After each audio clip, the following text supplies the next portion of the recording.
Welcome to student success by JS Dhanju.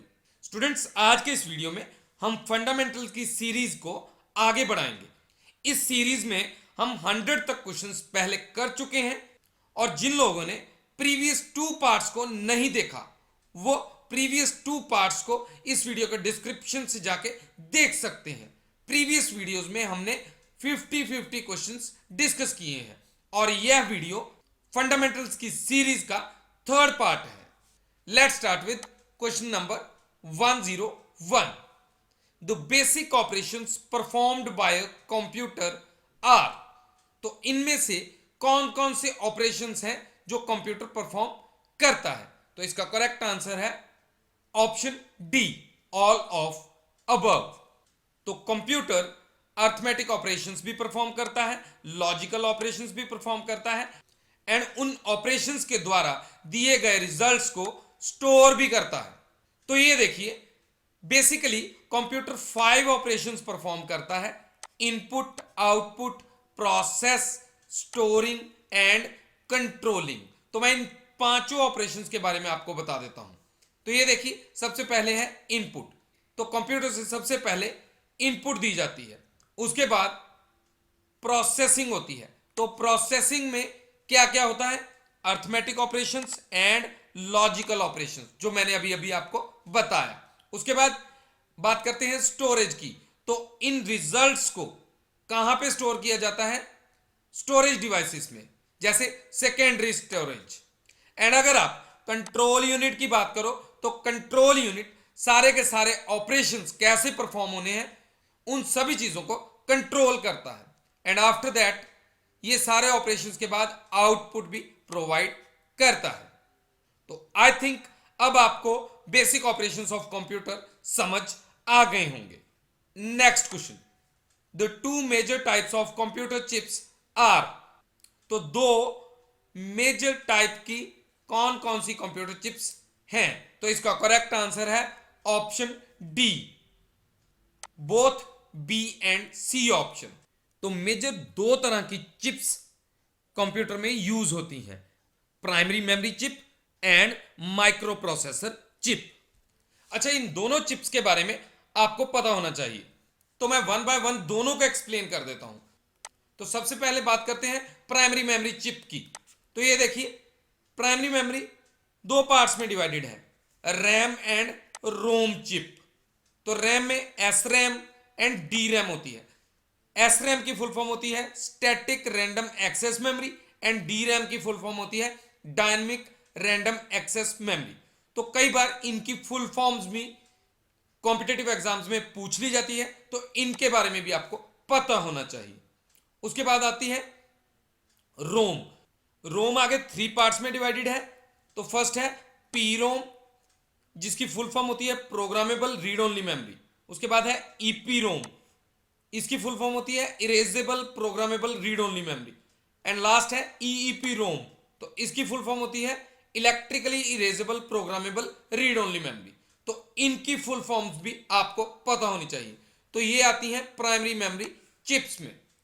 तो ये ऊपर वाली है रैम चिप एंड ये जो 2 नजर आ रही हैं ये है रोम चिप। तो रोम में बेसिकली बायो स्टोर होती है। तो अब बात करते हैं माइक्रो प्रोसेसर चिप की। तो माइक्रो प्रोसेसर चिप जो है उसे हम प्रोसेसर भी बोल देते हैं। तो प्रोसेसर कहां पे लगता है? मदरबोर्ड के ऊपर। तो ये देखिए, ये जो आपको नजर आ रहा ये एक प्रोसेसर है। तो आपने सुना होगा कि इंटेल i3, i5, i7, तो ये क्या होते हैं? प्रोसेसर्स, जिन्हें फिक्स किया जाता है मदरबोर्ड के ऊपर। तो इन्हें हम बोल देते हैं माइक्रो प्रोसेसर चिप। तो अब आपको पता चल गया होगा कि मेजर 2 तरह की कंप्यूटर चिप्स यूज होती हैं: primary memory chip and microprocessor chip. Students, इस वीडियो की PDF फाइल आप इस वीडियो के डिस्क्रिप्शन एंड कमेंट बॉक्स से डाउनलोड कर सकते हैं। PDF आप हमारे टेलीग्राम चैनल से भी डाउनलोड कर सकते हैं। टेलीग्राम चैनल का लिंक मैं आपको इस वीडियो के डिस्क्रिप्शन में प्रोवाइड कर दूंगा।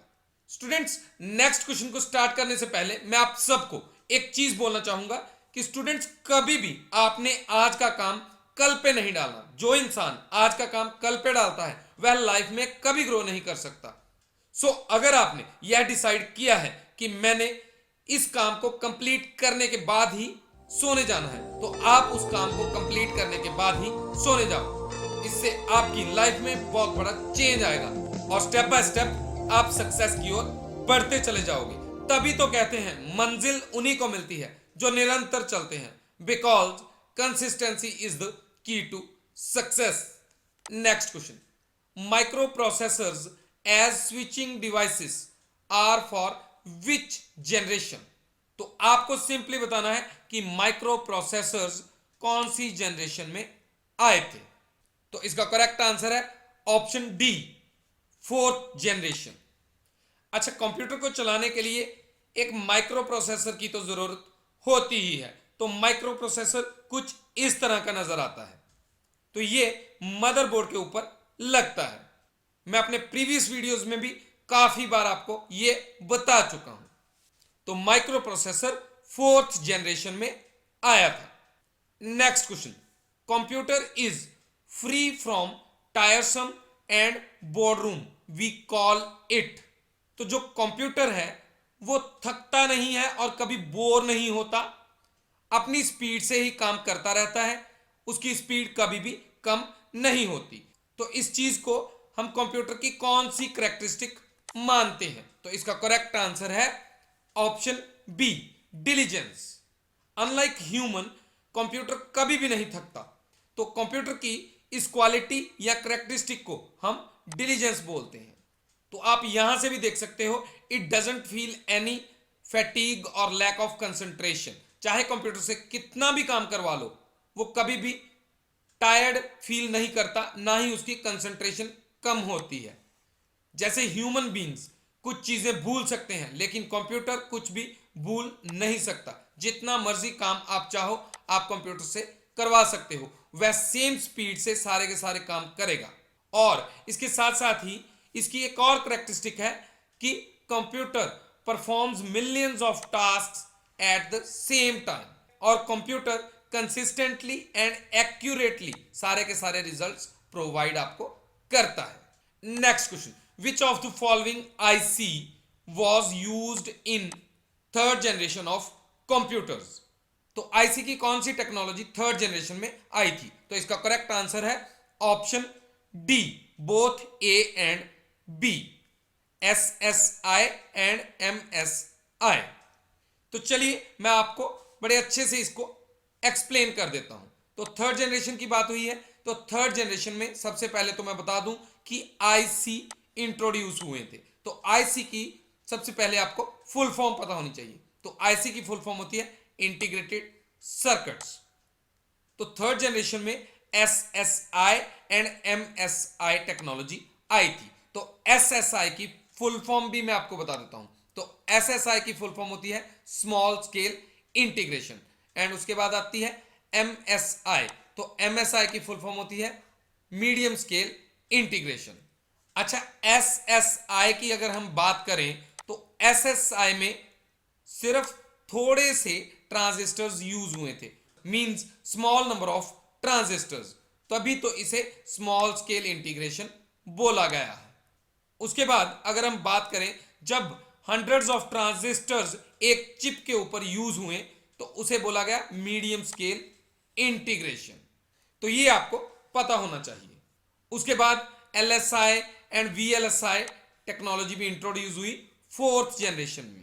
तो एलएसआई की फुल फॉर्म होती है लार्ज स्केल इंटीग्रेशन। इसमें नंबर ऑफ इंटीग्रेटेड सर्किट्स और इंक्रीज हो गए। वीएलएसआई की फुल फॉर्म होती है वेरी लार्ज स्केल इंटीग्रेशन। इसमें नंबर ऑफ आईसीज और ज्यादा इंक्रीज हो गए। उसके बाद फिफ्थ जनरेशन की अगर हम बात करें तो यूएलएसआई उसमें आई।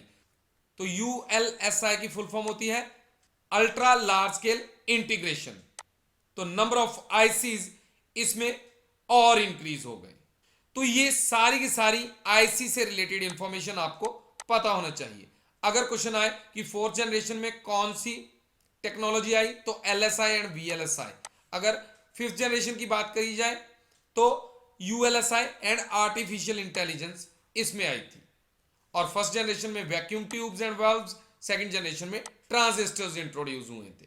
तो ये 4 से 5 क्वेश्चन जो बनते हैं ये आपको पता होने चाहिए। Next question, which of the following was a special purpose computer? तो इसका करेक्ट आंसर है option A B C. ABC computer को स्पेशल पर्पस कंप्यूटर बोला जाता है। अच्छा, स्पेशल पर्पस कंप्यूटर्स कौन से होते हैं? जो कि स्पेसिफिक टास्क के लिए बनाए जाते हैं। और एबीसी की फुल फॉर्म क्या होती है यह भी आपको पता होनी चाहिए। तो एबीसी की फुल फॉर्म होती है एटनस ऑफ बेरी कंप्यूटर, एबीसी। तो ये स्पेसिफिक टास्क को परफॉर्म करने के लिए बनाया गया था। तो कुछ इस तरह के नजर आते थे एबीसी कंप्यूटर्स। ये बहुत ही पुराने कंप्यूटर्स थे जो कि फर्स्ट जनरेशन में काउंट होते हैं। Next question, which was the computer invented by Atanasoff and Clifford? तो अभी आपको आइडिया हो ही गया होगा कि इसका करेक्ट आंसर है ऑप्शन ए बी सी, क्योंकि अभी अभी एबीसी कंप्यूटर के रिलेटेड हमने बात की है। Next question, which of the following storage devices can store maximum amount of data? तो इनमें से कौन सा स्टोरेज डिवाइस है जिसमें maximum amount of data store किया जा सकता है? तो इसका करेक्ट आंसर है option B, hard disk. Because floppy disk में बहुत ही कम डेटा स्टोर होता है, 1.44 MB, एंड कॉम्पैक्ट डिस्क में 700 MB डेटा स्टोर हो सकता है। और हार्ड डिस्क में जीबीज या टीबीज में भी डाटा स्टोर होता है। तो ये आपके सामने है हार्ड डिस्क। तो हार्ड डिस्क में वन और मोर मैग्नेटिक डिस्क्स होती हैं, तो ये भी आपको पता होना चाहिए। उसके बाद है कि it can store up to 2 gigabyte data. तो आजकल 1 TB, 2 TB या 5 TB तक हार्ड डिस्क आपको मिल जाएंगी। तो अगर इससे भी ज्यादा आप हार्ड डिस्क लेना चाहते हो तो ऑर्डर पे वो कंपनीज आपको प्रोवाइड कर देती हैं। अच्छा, एक और चीज है जो स्टोरेज डिवाइसेस से रिलेटेड है और वो है SSD। तो SSD की फुल फॉर्म क्या होती है ये भी आपको पता होनी चाहिए। तो SSD की फुल फॉर्म होती है solid state drive. Hard disk and SSD जो है वो दोनों डाटा को स्टोर करने के लिए यूज होती हैं। ये दोनों ही सेकेंडरी स्टोरेज डिवाइसेस हैं, लेकिन SSD आजकल बहुत ही यूज हो रही है बिकॉज ये HDD से फास्टर है। अच्छा, इसका एक और बेनिफिट है कि ये फ्लैश ड्राइव है, नॉन मैकेनिकल है, जिसमें कि मूविंग पार्ट्स नहीं होते, तो ये फास्ट है। तो जितनी भी गेमिंग एप्स वगैरह होती हैं वो हम इसमें अगर स्टोर करें तो ये अच्छा परफॉर्म करती हैं। तो ये कुछ बेनिफिट्स हैं जो कि SSD के हार्ड डिस्क के ऊपर हैं। लेकिन सबसे बड़ा बेनिफिट जो हार्ड डिस्क का है वो है कि ये चीपर है, मींस ये सस्ती है, और SSD जो है वो एक्सपेंसिव है। तो ये कुछ चीजें SSD एंड HDD के बारे में आपको पता होनी चाहिए, क्योंकि क्वेश्चन इनमें से भी बन सकता है। Next question, an application suitable for sequential processing is? तो इसका करेक्ट आंसर है option C, both A and B।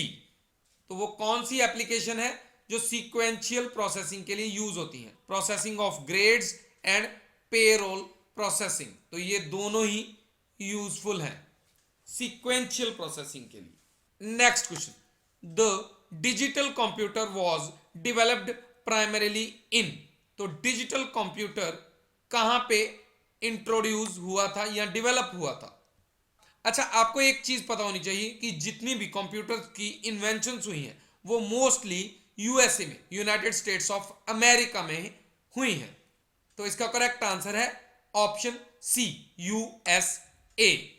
Next question, abacus was the first? तो इसका करेक्ट आंसर है ऑप्शन डी, मैकेनिकल कैलकुलेटर।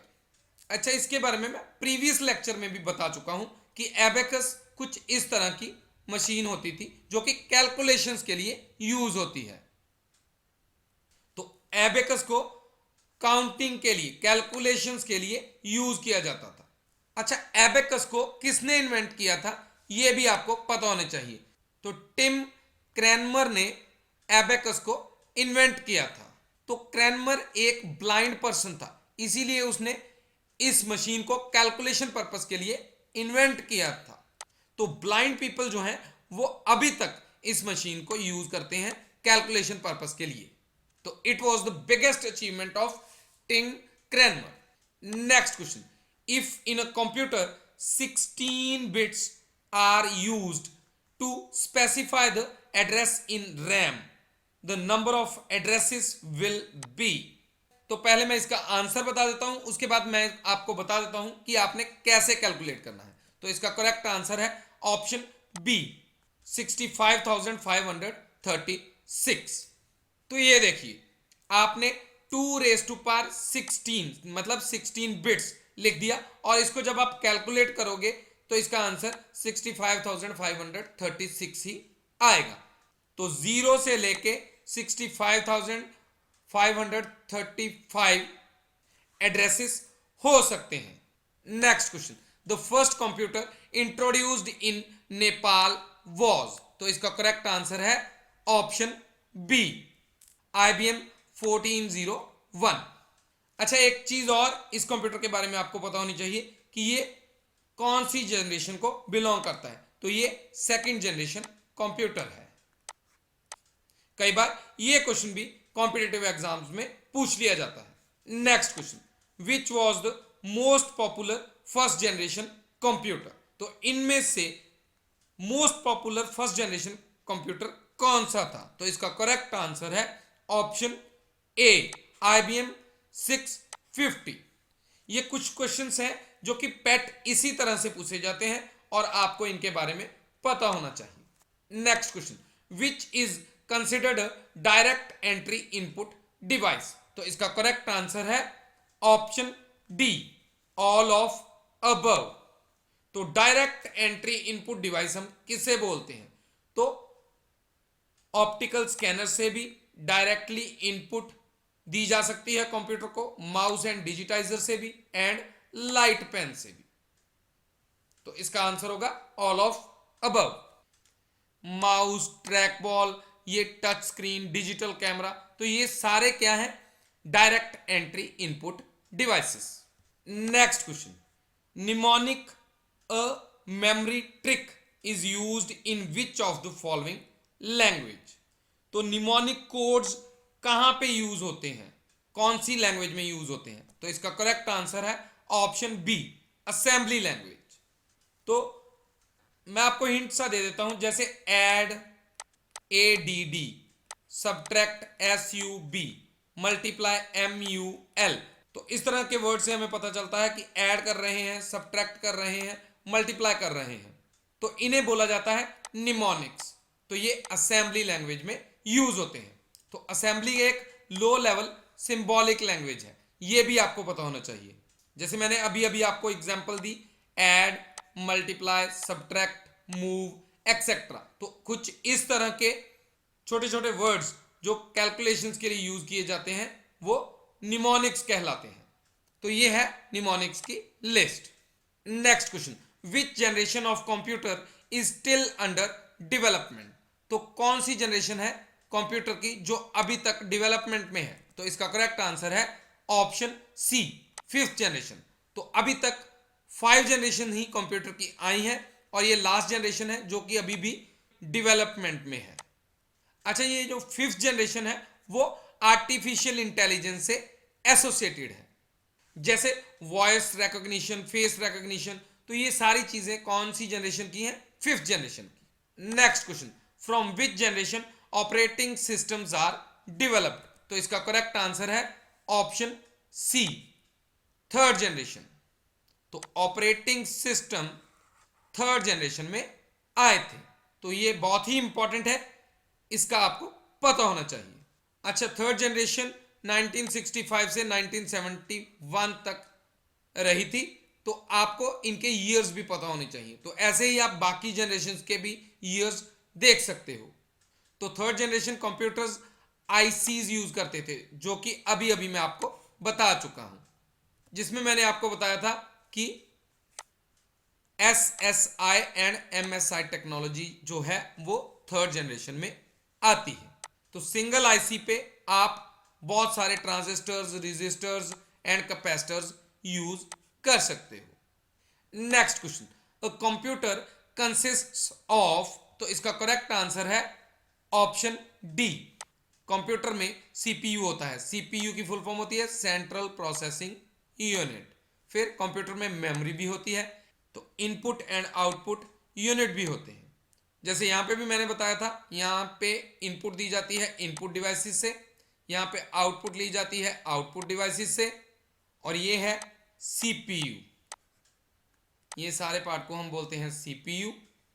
यहां पे control unit and arithmetic logic unit होता है, और उसके बाद होता है storage and memory.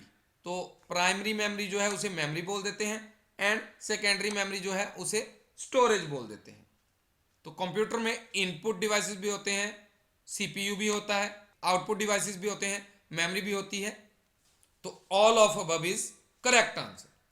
Whereas a computer mouse moves over the table surface, the trackball is, तो कंप्यूटर माउस जो है वो टेबल की सरफेस पे घूमता है, और ट्रैक बॉल क्या है, तो ट्रैक बॉल को हम क्या बोलते हैं, स्टेशनरी, बिकॉज ये स्टिल रहता है और ऊपर से हम बॉल को ही मूव करते रहते हैं, तो इसे स्टेशनरी बोला जाता है। तो ये देखिए, जैसे ये next question, which of the following is used as a primary storage device, तो इनमें से प्राइमरी स्टोरेज डिवाइस कौन सा है, तो इसका करेक्ट आंसर है ऑप्शन ए, मैग्नेटिक ड्रम। अच्छा, प्राइमरी मेमोरी को हम टेम्परेरी मेमोरी बोलते हैं, या इसे वॉलेटाइल मेमोरी भी बोला जाता है, बिकॉज लाइट ऑफ होने के बाद जो डेटा है वो लॉस्ट हो जाता है प्राइमरी मेमोरी से। तो प्राइमरी मेमोरी की सबसे बड़ी एग्जांपल है रैम। तो फर्स्ट जनरेशन कंप्यूटर्स जो थे वो मैग्नेटिक ड्रम को भी एज प्राइमरी मेमोरी यूज करते थे। तो फर्स्ट जनरेशन में वैक्यूम ट्यूब्स यूज होती थी और मैग्नेटिक ड्रम यूज होते थे। तो ये क्वेश्चन हम फर्स्ट पार्ट में भी कर चुके हैं कि first generation computers used dash for circuitry and dash for memory. Circuitry के लिए first generation computers vacuum tubes use करते थे, और मेमोरी के लिए मैग्नेटिक ड्रम। तो अगर आपने फंडामेंटल्स की सीरीज के प्रीवियस पार्ट्स को अभी तक नहीं देखा, तो लिंक डिस्क्रिप्शन में है, आप उन पार्ट्स को देख सकते हैं। Next question, what are the 3 decision making operations performed by ALU of computer, तो कौन से 3 decision making operations ALU perform कर सकता है, तो इसका करेक्ट आंसर है all of above, greater than, less than, equals to. तो ये सारे के सारे operation arithmetic logic unit ALU perform कर सकता है। Next question, which statement is valid about computer program, इनमें से कंप्यूटर प्रोग्राम से रिलेटेड वैलिड स्टेटमेंट कौन सी है, तो इसका करेक्ट आंसर है option D, both A and B. तो कंप्यूटर प्रोग्राम को कंप्यूटर अंडरस्टैंड कर सकता है and it is also understood by a programmer. तो ये दोनों ऑप्शंस करेक्ट है। Next question, the difference between memory and storage is that memory is dash and storage is dash. तो इसका करेक्ट आंसर है option A, memory is temporary and storage is permanent. तो अभी अभी मैंने बताया था कि मेमोरी क्या होती है, प्राइमरी मेमोरी, जो कि टेम्परेरी होती है, टेम्परेरी को हम वॉलेटाइल मेमोरी भी बोल देते हैं, और स्टोरेज परमानेंट है जिसे हम नॉन वॉलेटाइल बोलते हैं। अच्छा, रैम एक वॉलेटाइल मेमोरी है जिसमें कि लाइट जाने के बाद डाटा लॉस्ट हो जाता है, और रोम एक नॉन वॉलेटाइल मेमोरी है जिसमें कि लाइट चली जाए तब भी डाटा मेमोरी में रहता है।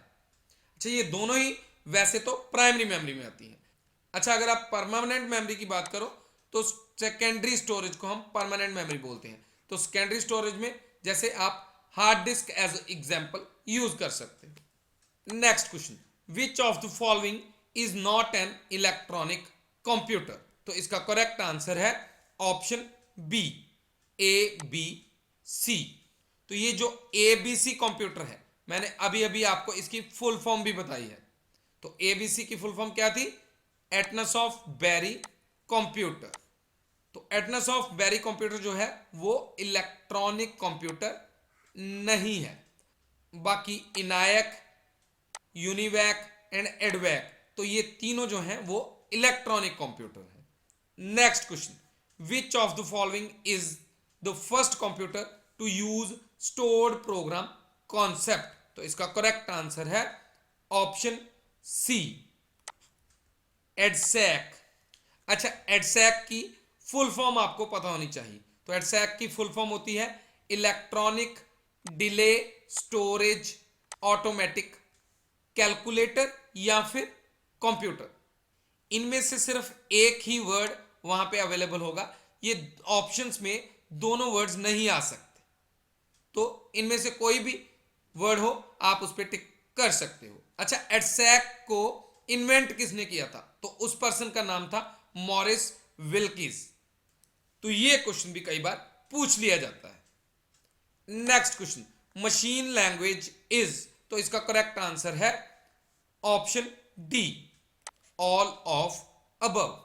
तो मशीन लैंग्वेज मशीन डिपेंडेंट होती है, प्रोग्राम बनाना इसमें टफ होता है एंड इसमें एरर के चांसेस भी ज्यादा होते हैं। अच्छा, मशीन लैंग्वेज बहुत ही टफ इसलिए होती है बिकॉज यहां पे जीरोज एंड वंस ही यूज होते हैं, और हाई लेवल लैंग्वेजेस में सिंपल जैसे इंग्लिश यूज होती है, कुछ इस तरह के सिंटैक्स यूज होते हैं। लेकिन जीरोज एंड वंस जिस भी लैंग्वेज में यूज होंगे जैसे मशीन लैंग्वेज, तो वहां पे ऑटोमेटिकली प्रोग्राम बनाना टफ हो जाएगा। तो कंप्यूटर को सिर्फ और सिर्फ मशीन लैंग्वेज ही समझ आती है। तो जब प्रोग्राम जीरोज एंड वंस की फॉर्म में होगा तो इसमें से एरर फाइंड आउट करना बहुत ही टफ होगा। Modern computers are very reliable but they are not. तो मॉडर्न कंप्यूटर्स जो हैं वो बहुत ही रिलायबल है, सही रिजल्ट्स प्रोवाइड करते हैं, लेकिन इनमें से कौन सी ऑप्शन जो है वो उससे सूट नहीं करती? तो इसका करेक्ट आंसर है ऑप्शन डी, इनफैलिएबल। तो इनफैलिएबल का मीनिंग है कि मॉडर्न कंप्यूटर में भी एरर्स आ सकते हैं, बिकॉज अपने आप तो एरर्स कंप्यूटर करेक्ट नहीं कर सकता। अगर हम इसे इनपुट ही गलत देंगे तो आंसर जो है वो रॉन्ग ही मिलेगा। मींस कंप्यूटर जो है वो ऑलवेज करेक्ट हो इसकी कोई गारंटी नहीं है। Next question, the basic input output system that is BIOS resides इन। तो बायोस कहां पे होती है? तो इसका करेक्ट आंसर है ऑप्शन बी, रोम में। तो रोम कुछ इस तरह की नजर आती है। तो रोम क्या है? Non volatile memory. और अभी अभी मैंने बताया कि रैम जो है वो वॉलेटाइल मेमोरी है। तो जो डेटा रोम में होता है वो लॉस्ट नहीं होता। तो बायोस के लिए हम रोम को यूज करते हैं, और बायोस में ही कंप्यूटर को स्टार्ट करने के लिए इंस्ट्रक्शंस अवेलेबल होती हैं। तो ये देखिए, ये है एक रोम, और यहां पे इसमें ही बायोस है जिससे कंप्यूटर को स्टार्ट किया जाता है। तो रोम जो है वो मदरबोर्ड पे ही फिक्स की जाती है। Next question, which of the following is a popular DOS based spreadsheet package? इनमें से popular DOS based spreadsheet package कौन सा है? तो इसका करेक्ट आंसर है ऑप्शन ए, लोटस 123। लोटस 123 एक स्प्रेडशीट पैकेज है, जैसे कि एक्सेल को हम स्प्रेडशीट पैकेज बोलते हैं, लेकिन ये जो लोटस 123 है वो डॉस बेस्ड है। अच्छा, लोटस 123 ने वीसी कैल्क को रिप्लेस कर दिया था। तो वीसी कैल्क पहले यूज होता था, उसे रिप्लेस किसने किया? लोटस 123 ने। और उसके बाद लोटस 123 को रिप्लेस किसने किया था? एक्सेल ने। तो फंडामेंटल्स में क्वेश्चन नंबर 18 प्रीवियस लेक्चर्स में हमने किया है, विच was the first computer spreadsheet programme. तो सबसे पहला स्प्रेडशीट प्रोग्राम कौन सा था? तो VC Calc was first. Means सबसे पहले वीसी कैल्क आया, उसे रिप्लेस किया लोटस 123 ने, मींस सेकंड नंबर पे। और उसके बाद थर्ड पे आया माइक्रोसॉफ्ट एक्सेल, जिसने कि लोटस 1 2 3 को भी रिप्लेस कर दिया। नेक्स्ट क्वेश्चन, कंप्यूटर ऑपरेटर्स, तो इसका करेक्ट आंसर क्या है? Option B is correct. Operate the device which input and output data from the computer. तो कंप्यूटर ऑपरेटर क्या करते हैं? इनपुट देते हैं कंप्यूटर को और वहीं से हमें आउटपुट डिवाइस के द्वारा आउटपुट मिलती है। तो इनपुट डिवाइसेस ये हैं आपके सामने, यहां से इनपुट दी जाती है और आउटपुट डिवाइसेस ये हैं, यहां से आउटपुट ली जाती है। तो कंप्यूटर ऑपरेटर कंप्यूटर को ऑपरेट करता है, इनपुट देके रिजल्ट लेता है। Next question, which one is the largest space? तो इनमें से लार्जेस्ट स्पेस कौन सी है? तो इसका करेक्ट आंसर है ऑप्शन बी, पेटाबाइट। तो ये देखिए, ये यहां पे सीक्वेंस दिया है यूनिट्स का। बिट सबसे छोटा यूनिट है जो कि जीरोस एंड वंस की फॉर्म में होता है। उसके बाद निबल जिसमें 4 बिट्स होती हैं, देन बाइट जिसमें 8 बिट्स होती हैं, फिर आगे है किलोबाइट 1024 बाइट्स, एंड अगेन बाकी ऐसे ही 1024 megabytes, gigabyte, terabyte, petabyte, exabyte, zettabyte and last में है जोटाबाइट। तो इसका सीक्वेंस आपको जरूर पता होना चाहिए। तो इसी से आप पता लगा सकते हो कि कौन सा यूनिट लार्जेस्ट है एंड कौन सा स्मॉलेस्ट। तो कई बार वैसे ही बताए होते हैं यूनिट्स और हमें बोला होता है कि आप फाइंड आउट करो इनमें से करेक्ट सीक्वेंस कौन सा है। Next question, Fortran programming language is more suitable for? तो फोर्ट्रन प्रोग्रामिंग लैंग्वेज किस पर्पस के लिए ज्यादातर यूज होती है? तो इसका करेक्ट आंसर है ऑप्शन सी, साइंटिफिक एप्लीकेशंस के लिए। तो Fortran first computer programming language थी, तो यह भी आपको पता होना चाहिए। फोर्ट्रन की फुल फॉर्म क्या है? Formula translation. तो इसे इन्वेंट किसने किया था? तो जॉन बक्कस ने इसे इन्वेंट किया था आईबीएम के लिए 1954 में, और इसे रिलीज किया गया था 1957 में। तो इसे साइंटिफिक एंड न्यूमेरिकल और मैथमेटिकल एप्लीकेशंस के लिए यूज किया जाता है nowadays. Next question, dash computers are also called personal computers. तो इनमें से पर्सनल कंप्यूटर्स किन्हें बोला जाता है? तो इसका करेक्ट आंसर है ऑप्शन सी, माइक्रो कंप्यूटर। अच्छा, माइक्रो कंप्यूटर्स कौन से होते हैं? जो कि छोटे साइज में होते हैं, जैसे डेस्कटॉप, लैपटॉप या टैबलेट वगैरह। तो इन्हें माइक्रो कंप्यूटर्स बोल दिया जाता है। इन्हें पीसी भी बोला जाता है। पीसी की फुल फॉर्म होती है पर्सनल कंप्यूटर। अच्छा, मैं इसका सीक्वेंस आपको बता देता हूं। अगर साइज की बात करें तो सबसे बड़ा साइज कौन से कंप्यूटर का होता है? मेन फ्रेम कंप्यूटर्स का। अगर हम फास्टेस्ट की बात करें तो सुपर कंप्यूटर्स जो हैं वो फास्टेस्ट होते हैं। और अगर हम पोर्टेबल की बात करें तो पोर्टेबल कौन से कंप्यूटर होते हैं? माइक्रो कंप्यूटर्स, जिन्हें हम पीसी बोल देते हैं। तो ये हो गए पोर्टेबल। पोर्टेबल का मीनिंग है कि हम इन्हें कहीं पे भी मूव कर सकते हैं। तो नेक्स्ट क्वेश्चन भी इसी से रिलेटेड है।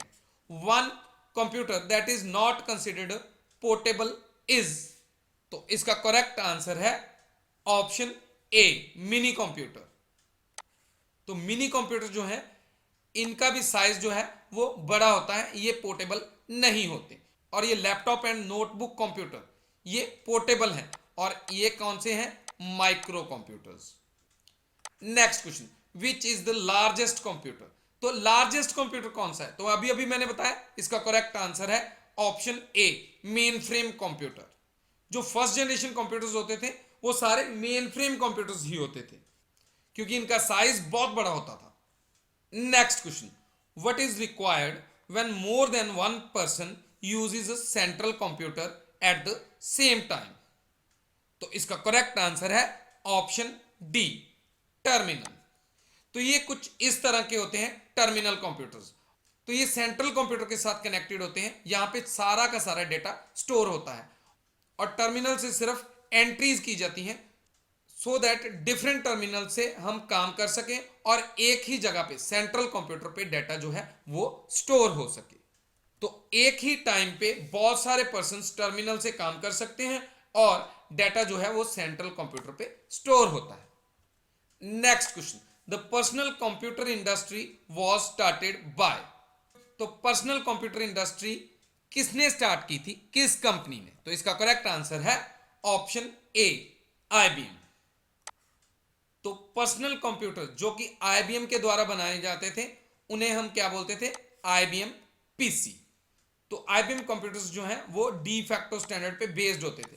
तो ये भी आपको पता होना चाहिए कि कौन से कंप्यूटर्स डी फैक्टो स्टैंडर्ड पे बेस्ड हैं। तो आईबीएम पीसी कंपैटिबल।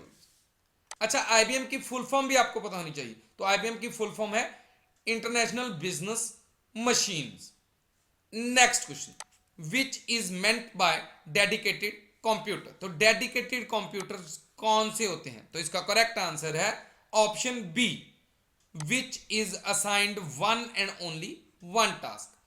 जिस कंप्यूटर को one and only one task specifically दिया जाए उसे हम बोलते हैं dedicated computers. Next question, which programming languages are classified as low level language. तो इसका करेक्ट आंसर है ऑप्शन डी, असेंबली लैंग्वेज। अच्छा, machine language and assembly language ये दोनों ही लो लेवल लैंग्वेजेस में कंसीडर की जाती हैं। Next question, what produces useful information out of data. तो इसका करेक्ट आंसर है ऑप्शन बी, प्रोसेसिंग। तो ये देखिए, सबसे पहले इनपुट दी जाती है, देन प्रोसेसिंग होती है एंड आफ्टर दैट हमें आउटपुट मिलती है। तो यहां पे है डेटा जिसे प्रोसेस किया जाता है यहां पे सीपीयू में। तो यहां पे उसकी आउटपुट आती है इंफॉर्मेशन की फॉर्म में। तो प्रोसेसिंग हमें यूजफुल इंफॉर्मेशन प्रोवाइड करती है। Next question, who invented vacuum tubes. तो इसका करेक्ट आंसर है option C, John Ambrose Fleming.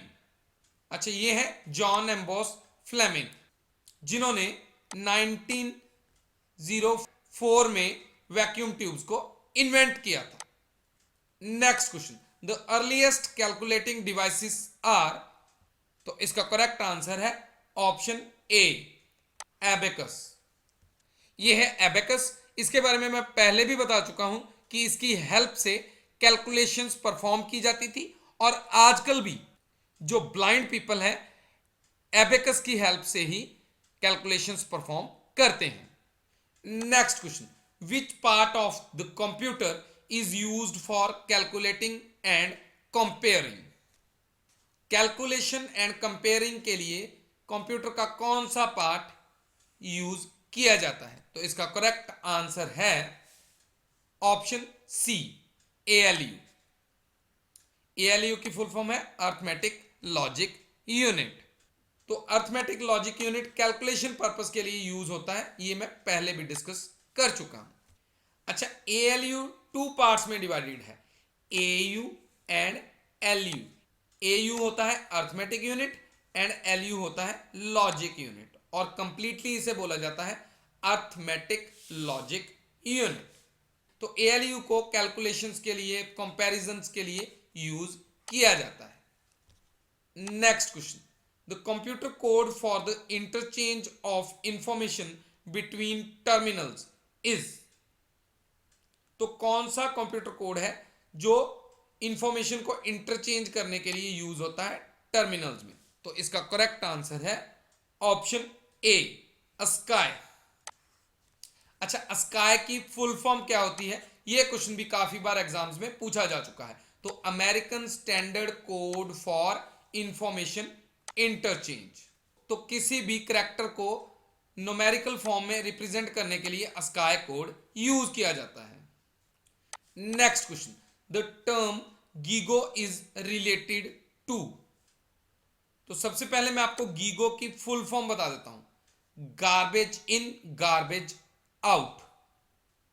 तो इसका करेक्ट आंसर है ऑप्शन ए, एक्यूरेसी।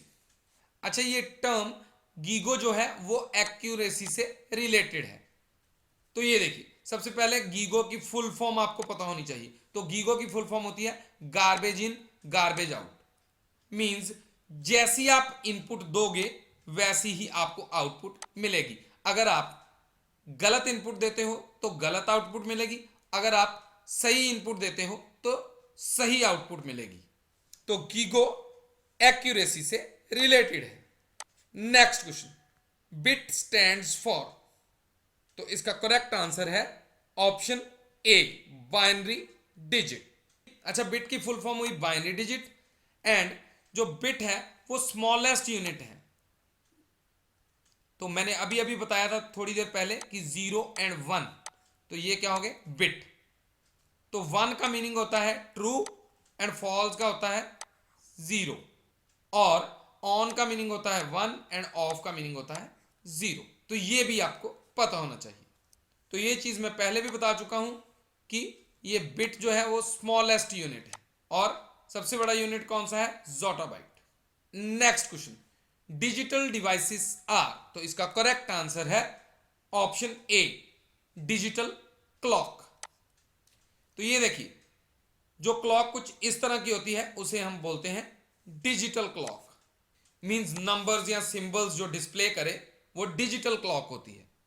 आजकल बाइक्स या कार्स में भी डिजिटल मीटर यूज हो रहे हैं। अच्छा, जो पहले होते थे स्पीड मीटर, वो डिजिटल नहीं होते थे। जैसे क्लॉक है जिसकी 2 हैंड्स होती हैं, तो वो भी जो है वो डिजिटल डिवाइसेस में कंसिडर नहीं होती। Next question, which unit holds data temporarily, तो इसका करेक्ट आंसर है option D, primary memory unit. तो मैं पहले भी बता चुका हूं आपको कि प्राइमरी मेमोरी यूनिट में डाटा जो है वो टेम्परेरीली स्टोर होता है, और सेकेंडरी स्टोरेज में डाटा परमानेंटली स्टोर होता है। प्राइमरी मेमोरी यूनिट की एग्जांपल है RAM, and secondary storage unit की एग्जांपल है हार्ड डिस्क या फिर SSD, solid state drive. Secondary में और भी आ जाते हैं, जैसे पेन ड्राइव हो गई या फिर मेमोरी कार्ड हो गया। तो ये सारे डाटा को स्टोर करने के लिए यूज होते हैं। तो सेकेंडरी स्टोरेज जो है वो परमानेंटली डाटा को स्टोर करता है, लेकिन प्राइमरी मेमोरी यूनिट जो है वो टेम्परेरीली डाटा को स्टोर करता है। फंडामेंटल्स की सीरीज का नेक्स्ट लेक्चर भी आपको नेक्स्ट वीक में मिल जाएगा। अगर आपको इस वीडियो से कुछ सीखने को मिलता है तो आप Student success by JS Dhanju channel को सब्सक्राइब करो, वीडियो को लाइक, कमेंट एंड शेयर जरूर करो, ताकि आपके फ्रेंड्स भी इस वीडियो का बेनिफिट ले सके। Thank you for watching.